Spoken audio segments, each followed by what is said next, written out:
I mean, she'll. I mean, you watch, you're kind of like that, right? Like that. I mean, it's like you gotta watch them, you know. But it should feel like, let's say you're double tapping, but you're double tapping less.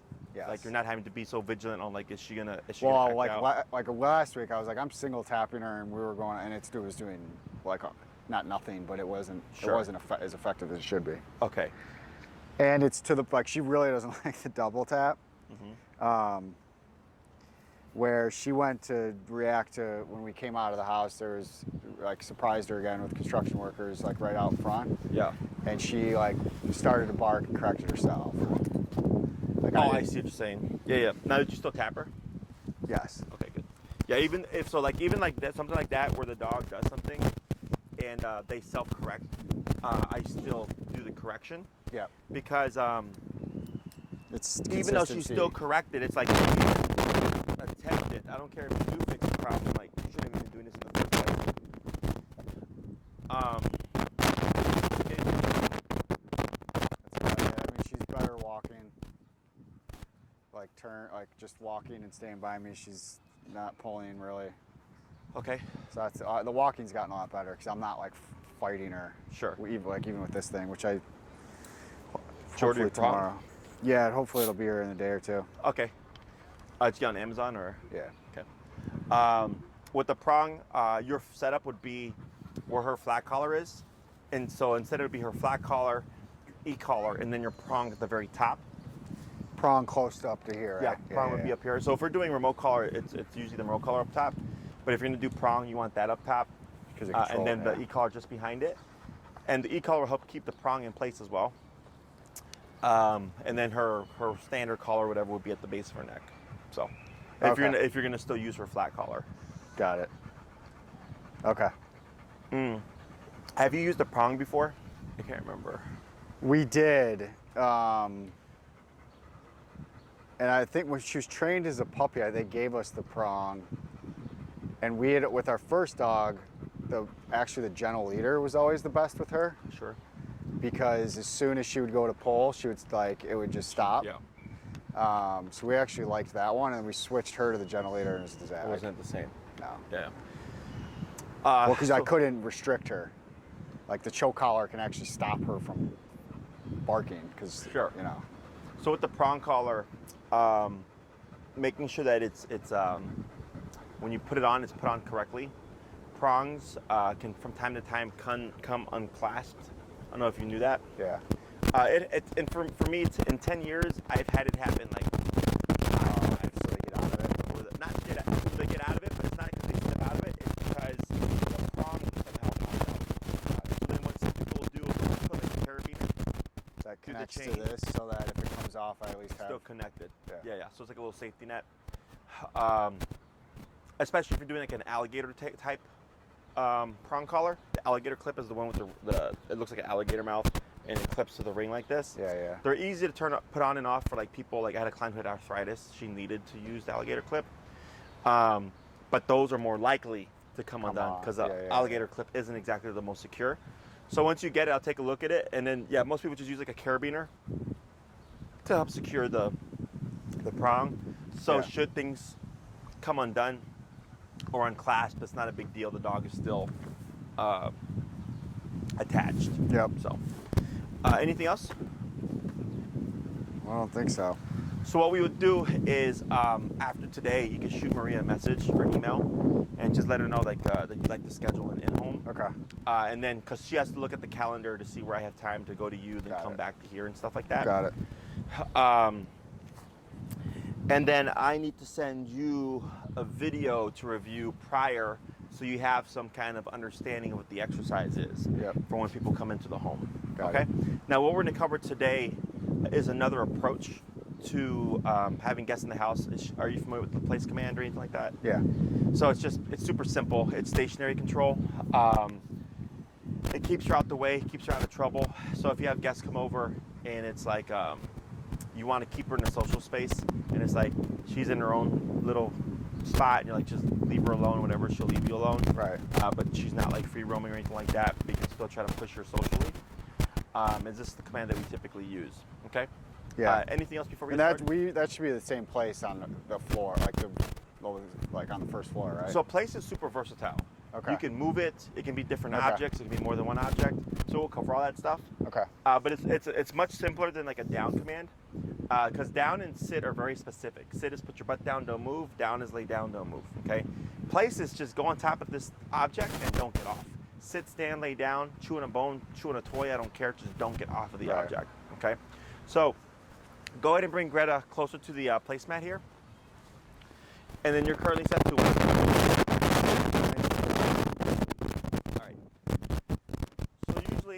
I'll start about a foot away, like this,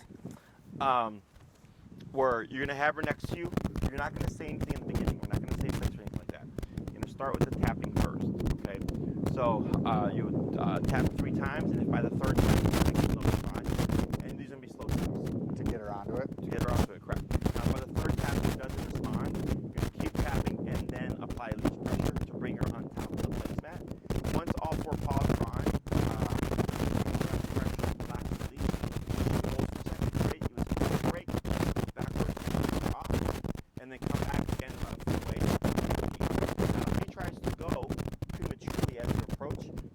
restrict her from doing so. Okay, so use your leash to pull back, no need to tap, just hold her back. Once she settles, you'd relax, start the tapping again to bring her forward. And then we're gonna repeat that 5 times. Should Greta go on top of the placemat and then like jump off, you would start tapping automatically and then use your leash pressure to guide her back on again. Relax your leash, wait a second, break, move backwards, and then try again. Okay? So I'll coach you through it. So go ahead and tap, tap, tap. Now tap and pull. Tap, tap, tap, tap. There she goes. Good. Wait a second. Give her a little bit of praise. Good girl. Good girl. You're going to go say break. Break. And move backwards. Perfect. And we're going to bring her forward. We're going to try that 4 more times from the same direction. Good, praise. Good girl. Break. Yep.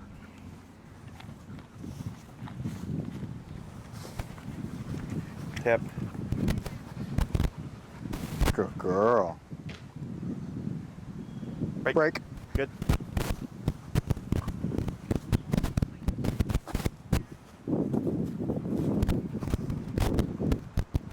Now, are there any taps prior to bring her onto the mat, or is she just walking on? She's basically walking on. I gave her 1 on that one, but it was just to get her to, she started to go that way. Okay, so what you'll do is when you release her, when you come forward, I'm gonna have you stop just before the placemat. Okay. So that she's responding to the tap and not the momentum of you like walking towards the object. Break.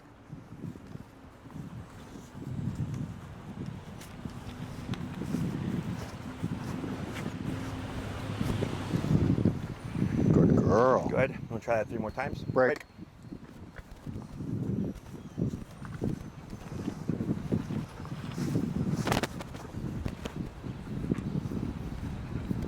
There we go. Good. Good girl. Break.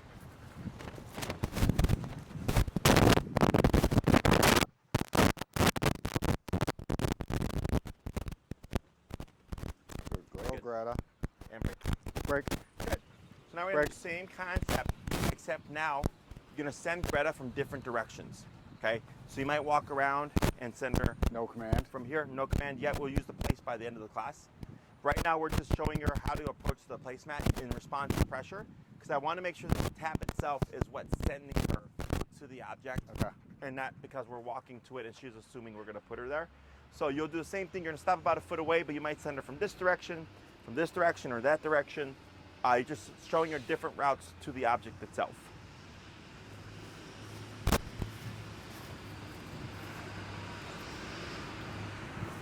Good.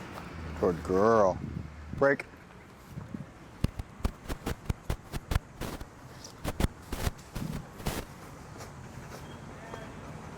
Good girl.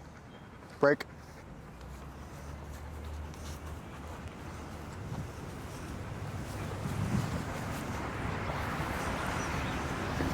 Good. A couple more.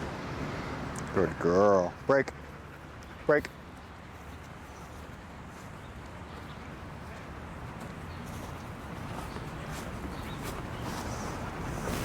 Good girl. Break. Good, one more.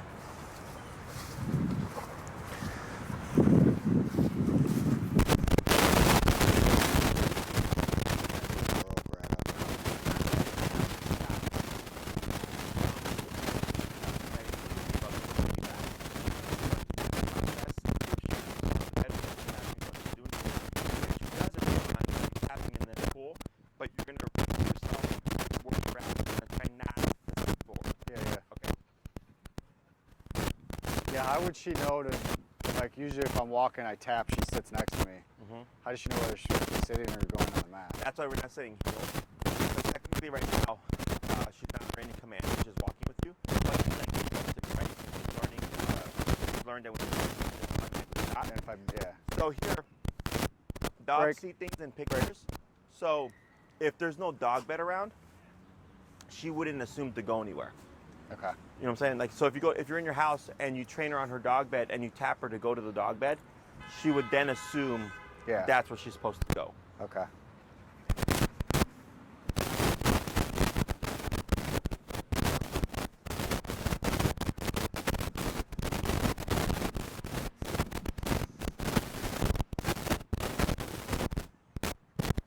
Lay down. Break. Break.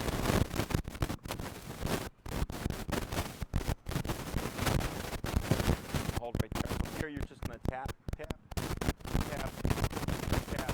Now tap and pull, but keep where you're at. Tap, tap, tap, tap. Good. Praise that girl. Good girl, Greta. Good. Break. Tired.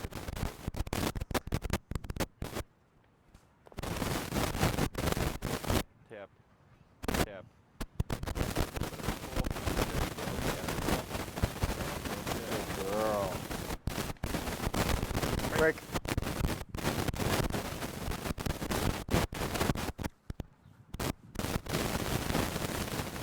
There. Yep, tap, tap. Light pull. There she goes. Good girl. Good girl, Greta. Do one more. Break.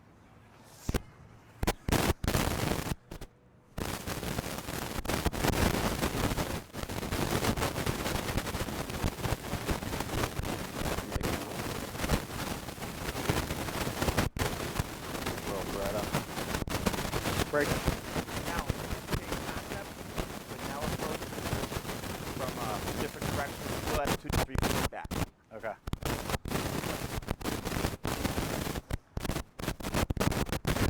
Tap. Tap. Tap. Pull. Girl. Good girl, Greta. Break. One more.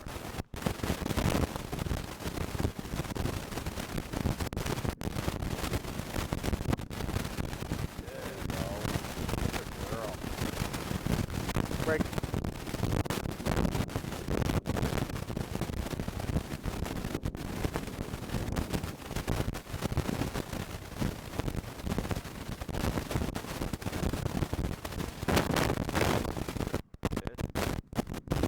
Good girl. Break.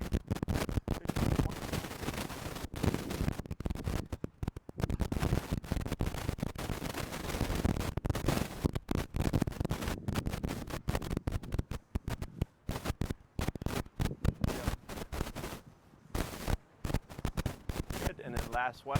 Good girl. Break. Good.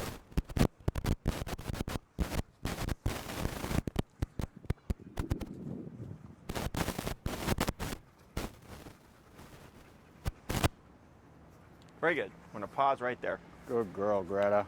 So what we're doing here is we're teaching what we call the send. Teaching Greta that when she feels the collar, it means to go to this object. Yeah. So for the past couple of weeks, tapping is meant to walk at your side, put her butt down, or cut the crap, right? Now we're teaching her that tap means when she sees the object, it means to go to that object, okay? So we started real easy. We started about a foot away from the same direction, tapping her there, repeating, then setting to different directions, then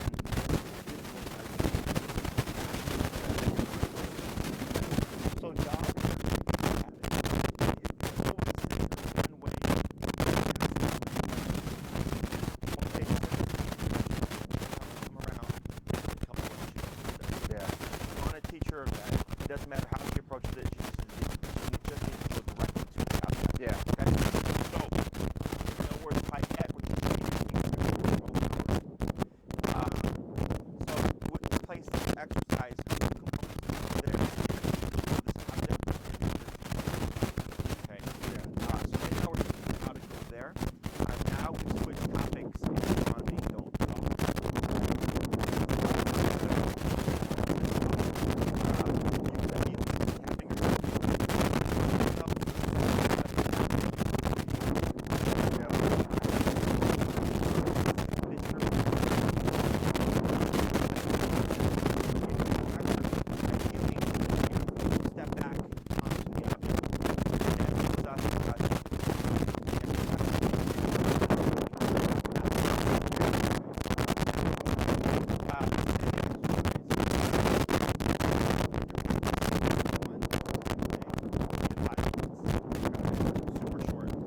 Dogs, if they get frustrated with things like this, they just place and break it.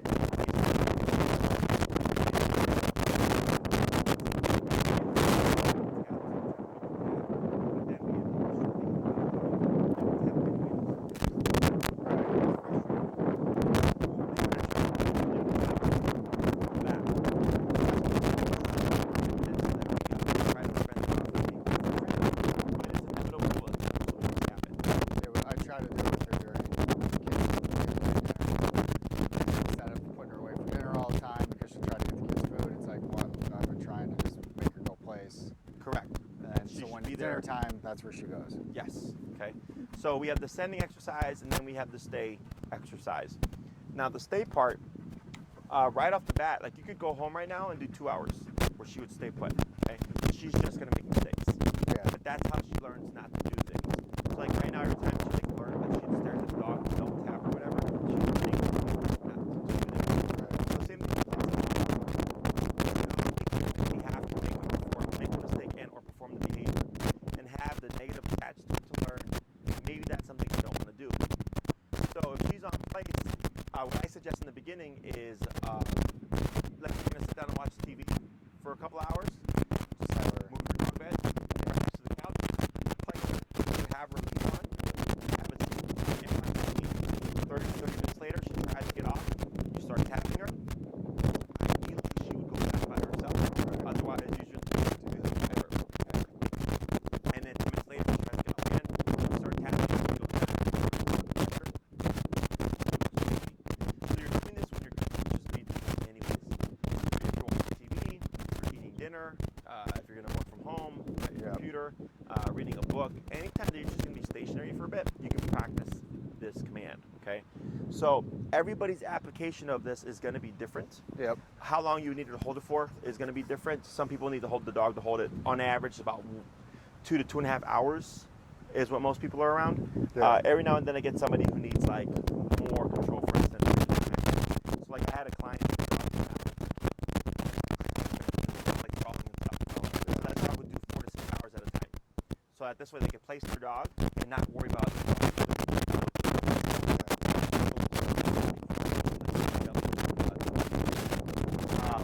So same thing for her, you determine what's the most I would need her to do and when. Right. So the answer is a couple hours, at least 2 times a day.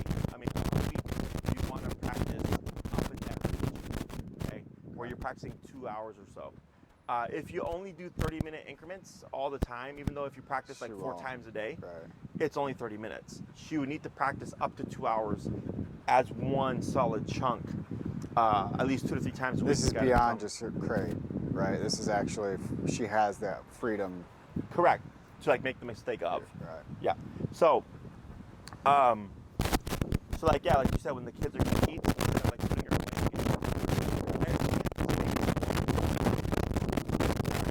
if she does break off prematurely and you correct her and there is no teaching, you might see her try to like fly and like go upstairs or like go in her room and like not do the task. Leash allows you to get range of motion and also give a bit of direction to help her get back to the object or to the task at hand. So when it comes to the stay stuff, it's easy to practice. It's just a matter of doing it and finding the opportunities to do so as you go about your day. There's no such thing as too much because dogs tend to sleep 16 to 20 hours as it is. Right. You're just picking and choosing where she's going to do it a couple hours out the day at a time. You could do this multiple times a day. You could do 30 minutes in the morning while the kids eat breakfast. You can do 2 hours midday as you watch TV or something, and then like an hour at night for dinner. Whenever you want, however you want, how much you want, okay? At least for the stay part of it. Because she's not getting tapped unless she tries to break off of the object, okay? So as long as she's there, and here she can sit, she can stand, she can lay down, again, chew on a bone, play with a toy, just do not get off of the object. When it comes to what objects you can use, anything that sets a perimeter, okay? So like, you can't point to a corner of a room, let's say it's an empty corner, and say place, because there's no limitation other than like the walls. Yeah. Right? To let her know like this is your boundary. Here, very obvious. She's got the dirt and the grass, and then she's got this big metal object to help differentiate where she's at from the floor itself. Right. A towel, a blanket, a dog bed, an ottoman, a couch, section of the couch. Anything that has a perimeter that could set a perimeter to use in place. Okay. Now, dogs don't transfer things like a human would. So like if you went to a friend's house and they said have a seat and you saw a couch and a stool, like you know you have 3 options, right? She doesn't. So if you say place and it's her dog bed, a towel, and a rug, she's not going to think I have 3 options. She's going to go to the one that she's been taught. Okay. So if you've taught her dog bed, she's going to favor the dog bed. But technically speaking, as a human, you recognize that there's actually more than one object. So you can even use, I had a client use an area rug once, a really huge, big area rug. He's like, could that be my dog's place? I said, absolutely. But your dog has a really big place it's a lot and can like freedom. walk around and stuff. But as long as they don't step off of the perimeter, your dog is good. So it doesn't matter how big it is, but we don't want anything too small that she can't lay down comfortably. Yeah. Because if it's too small and she lays down and she's half off of the object, I don't know if it's because it's too small or if it's because she's pressing the boundary, which is something that you'll see. You know, she could be on the dog bed and then you'll see her like on the edge like this, and then you'll see one, and then another, she's like sneaking off, which if you see that... Army crawling. Exactly. Yeah. If you see that, you would correct her to lead her, to bring her back onto the object itself, to let her know like that's not an option. Questions on any of that so far? No, it makes sense. So, in terms of how to apply it, super versatile, like I mentioned earlier. You could have a dog bed in the living room, dog bed in the dining room, a dog bed in the bedroom. Yeah. And if you're in the living room, she'd go to the one in the living room. If you're in the dining room, she'd go to the one in the dining room. Well, you're saying it's not good to have a dog bed and a towel? No, you can. Oh, you can? You can. You would just, so like let's say you use a towel like in the bathroom and a dog bed in the bedroom, like that's perfectly fine. Got it. Now you can even have more than one object within one room, but you would need to differentiate it somehow. Right. Because if you say place, she's like, well, do I go to this one or that one? So you can either point or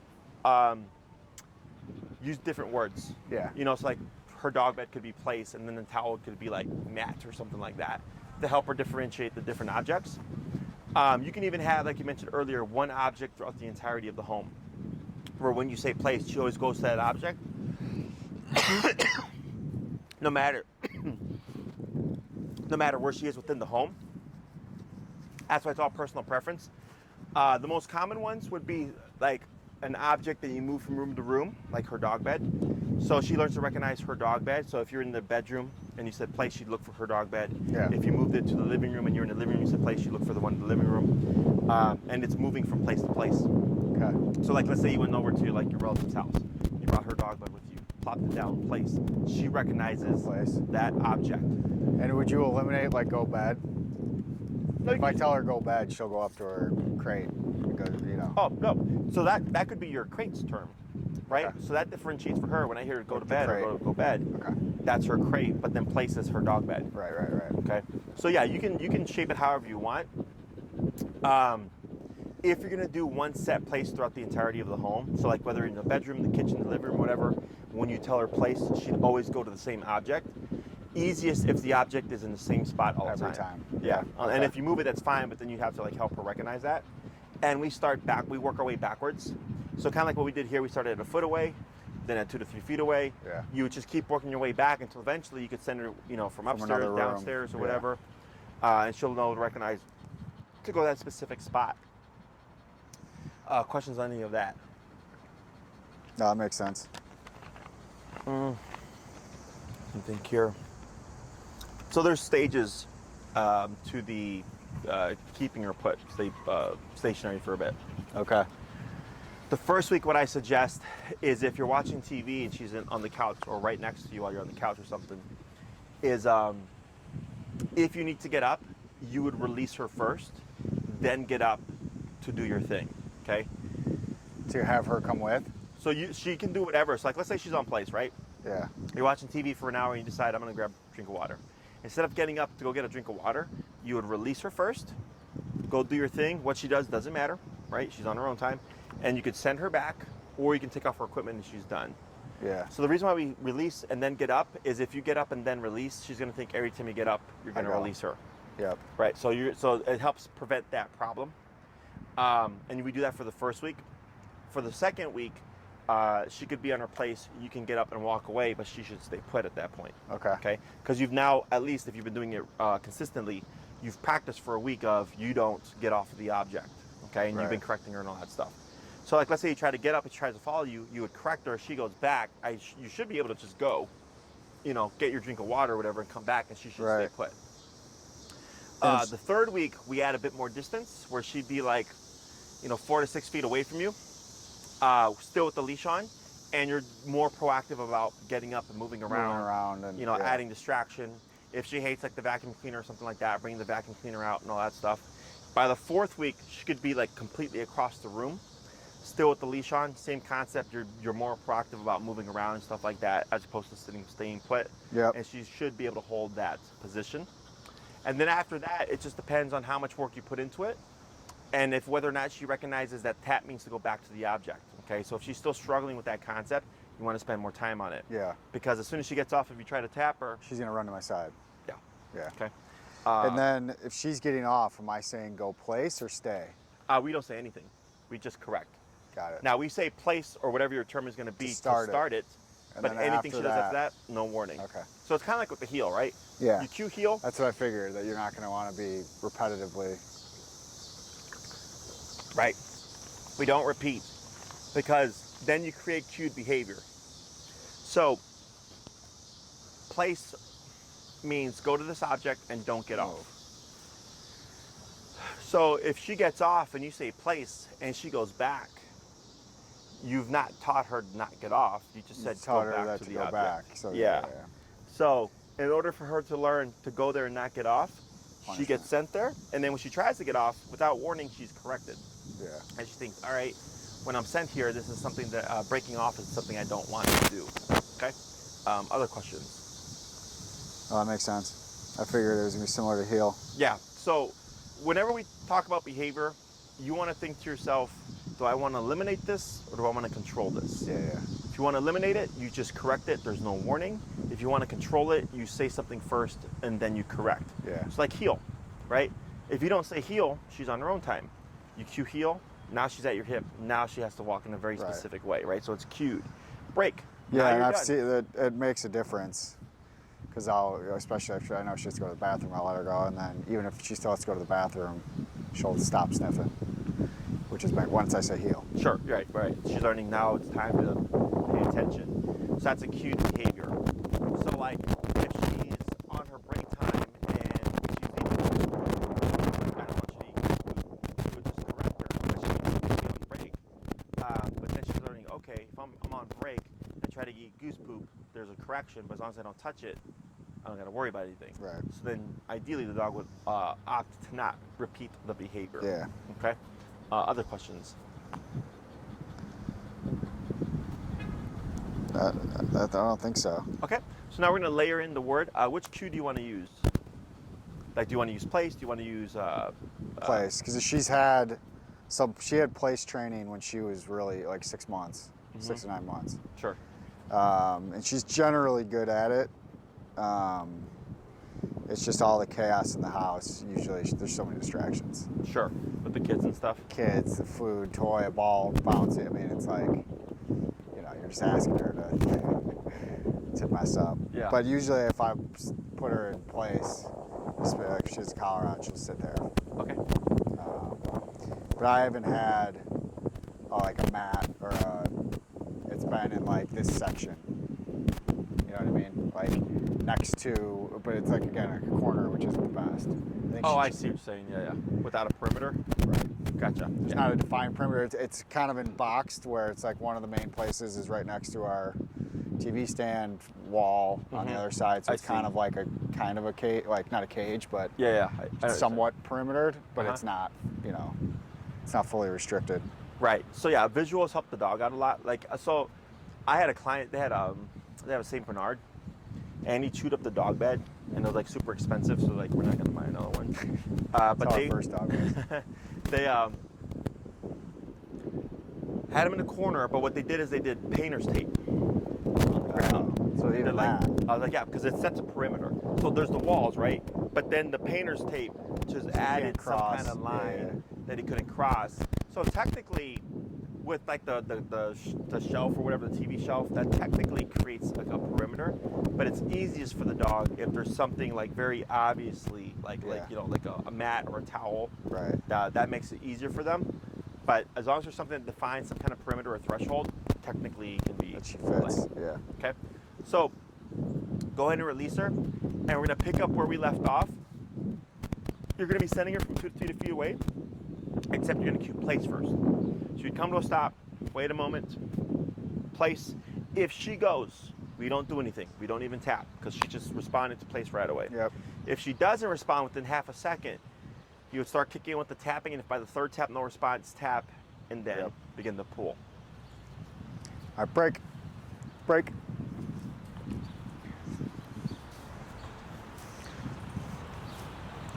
Go place. Tap. Go place. Tap. Oops. Tap. Tap light pull. There she goes, at a girl. Good job. Good girl, Greta. Break. Good. 4 more. Go place. Yep. Tap, then pull. There you go. Good. Good girl. Way to go. Break. Break. You don't want to get off. Yeah, so there you go.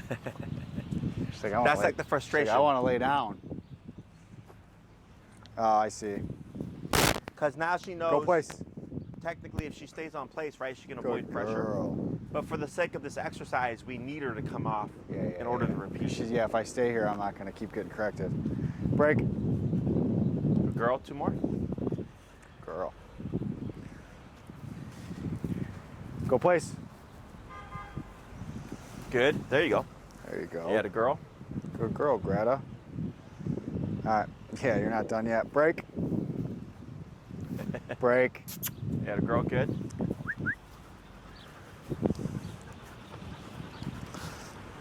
Go place.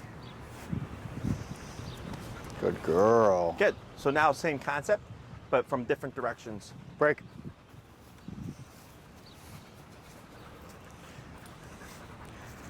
Go place. There you go. Break.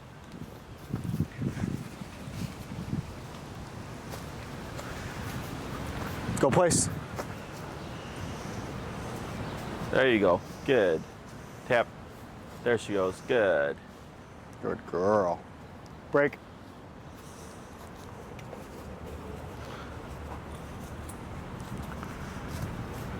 Go place.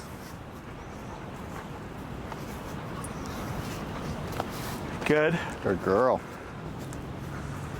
Break. Good. Couple more.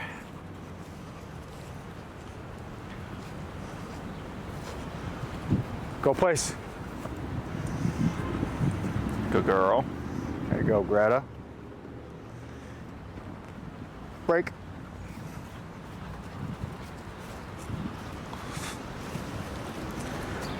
Go place.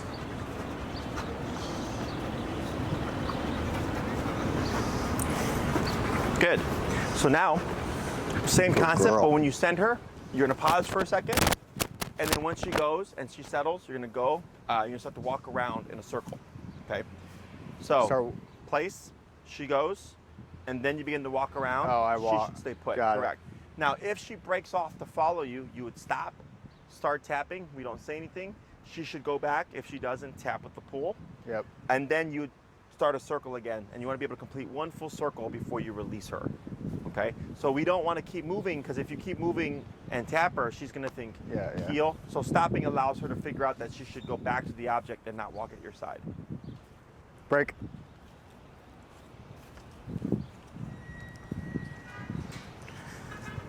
Go place.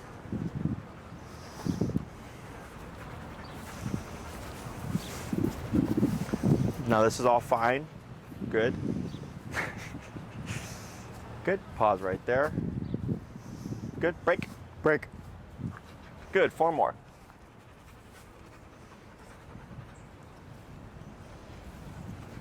Go place. Tip. Tip. Tip. Add a girl. Good girl, Greta. That's okay. Break. Good. 3 more.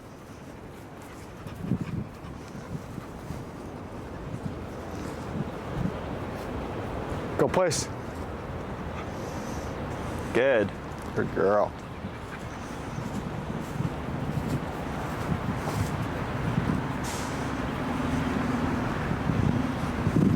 Good. Break.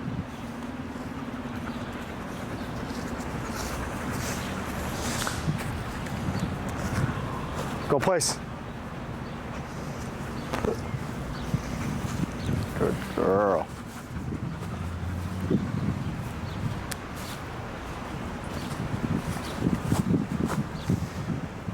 Break. More.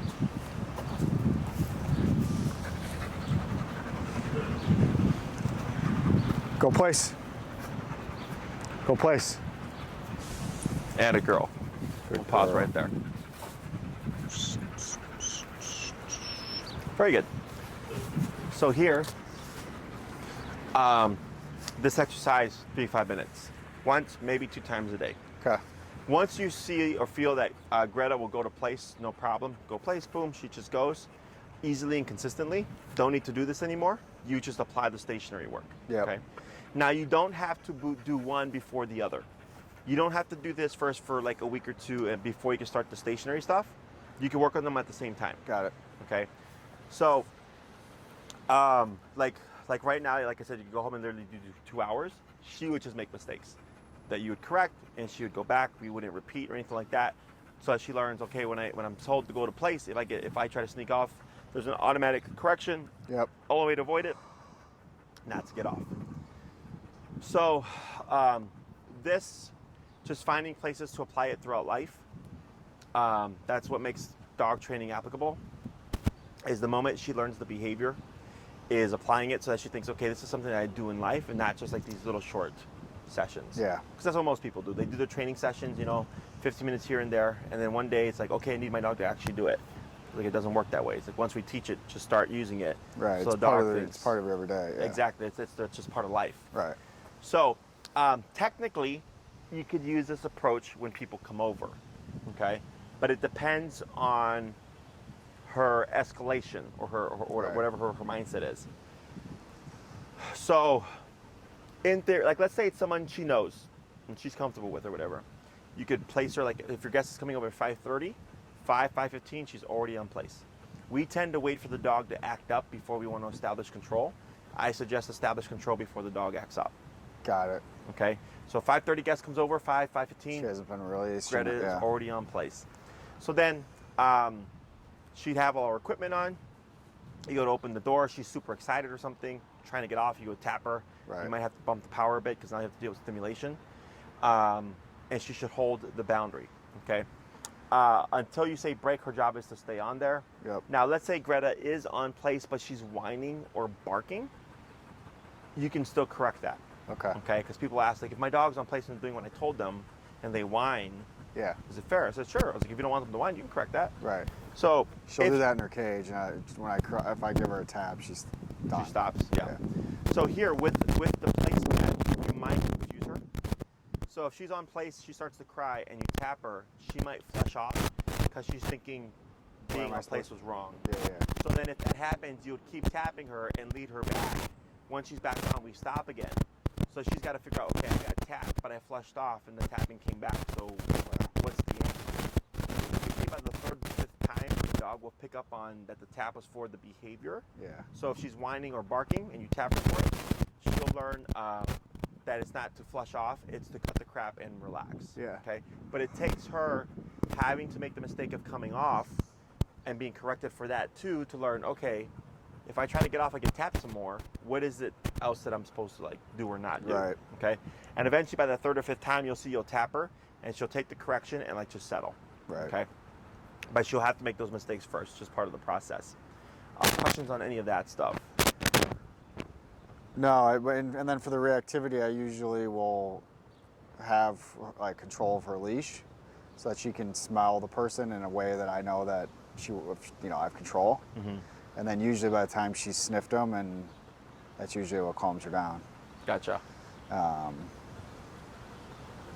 So that's, I think there's two things there. There's the place, and then there's her reactivity. Because like I was saying, when she meets the person, she's usually good. Uh-huh. And then anytime they come in, she's fine. Gotcha. So if you have somebody she's never met before, they come over, she's being reactive, you let her sniff, and then once she sniffs, she settles. Yeah, she's better. Sometimes I'll keep her like, she might be kind of restricted or tied. Like, if I don't have her in the cage, I might just link her, like the leash up to something, and she'll sit. Where I see. So she's if still she in the tries space to get but up, secure. yeah, exactly. Gotcha. So what you could actually do with that is where you would have her tethered is bring the placemat over there, and you place her and then tether her. Right. So there's more of a task at hand, because that's what we do at my facility. We have columns, and then we have placemats by all the columns, and we have tethers around them. Yeah. So once we teach the dog the place, we'll send them and then clip them to the tether.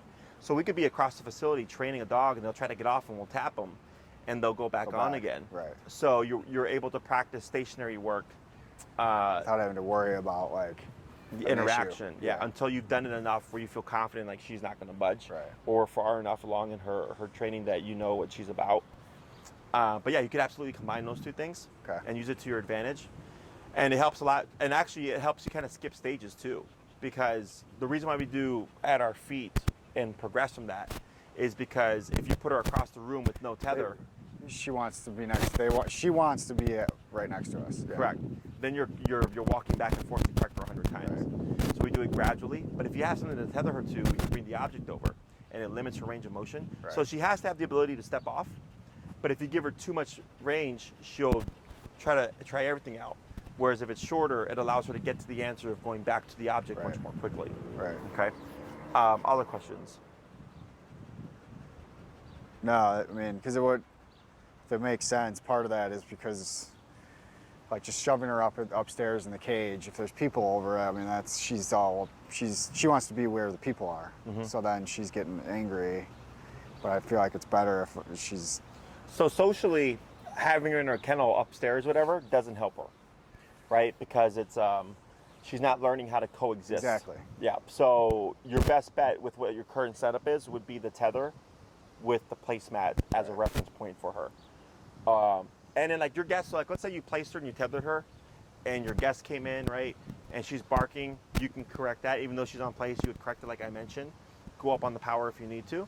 Right. Get her to be passive, and then you're there just with your guest, and you're just checking her every time she gets out of line. Right. And then just completely ignore her. So now she's learning that, okay, I can be in the social space and have, this person move around and stuff like that and not have to feel bothered. Right. And then getting her comfortable with having people within the home and not feeling as if she has to be on guard duty all the time. So it's a blend of that. And then the other exercise would be to help shut down her escalation or the territorial behavior. Right. Because that place command is a physical thing. So like you can send your dog to place and they'll go there. But if they're territorial and they're like, I want to bite that person, there's nothing that says not to do that. So that's where the other approach comes into play, where you're correcting her and telling her that, hey, there's no need to be territorial anymore. Like I'm handling the situation. Right. Okay. Anything else?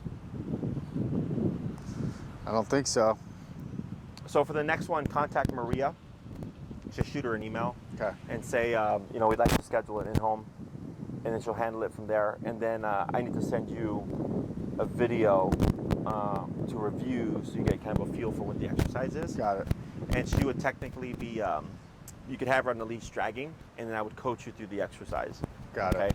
Because it's we don't use obedience or anything like that. It's more of a like you need to calm your shit, chill out. Okay. But we'll see how she does in terms of escalation with the tapping and then the double tap stuff. Yeah, because I'd like to be able to, like, cause she'll chill on the front porch, because I feel like that helps her just like, and sometimes someone will walk by, she'll just be like, hi, and then all of a sudden another person that's the same, it's another like male, and she'll just lose it. Sure. So. Have you tried being out there with her and having the collar on to correct her? So that I don't let her out there unless you have. I know that she's restricted or I'm right there. Gotcha. So that because obviously the more she barks, the more she gets ramped up, the more. So I need to know that I can actually shut it off right away. Because I mean, most dogs, she likes to just sit there and watch the neighborhood. Right. Yeah. So if you took her out and you like tethered her to something and just had her collared up, you can use that to start seeing how it impacts her behavior outside on the porch. And some dogs, because I've had clients that were like, I like to let my dog look out the window like it's their TV, but then their dog is being reactive. Right. Like for a delivery person or the male. So then I'll tell them like, because they're like, well, I don't want to take away my dog's TV. I'm like, yeah, but at the same time, like your dog is barking at everything, so like it's not helping out your situation. Right. I was like, and your dog doesn't care about like having a TV or not. So, but like you could use it to challenge her, whether or not she'd be able to be out there and like not be reactive with people like those triggers walking by is like a totally different thing. Yeah. Anything else? Not for now. So, and we'll see how that prong collar helps as well. So hopefully it comes in soon. Yeah. Now I want to try to start using it this week.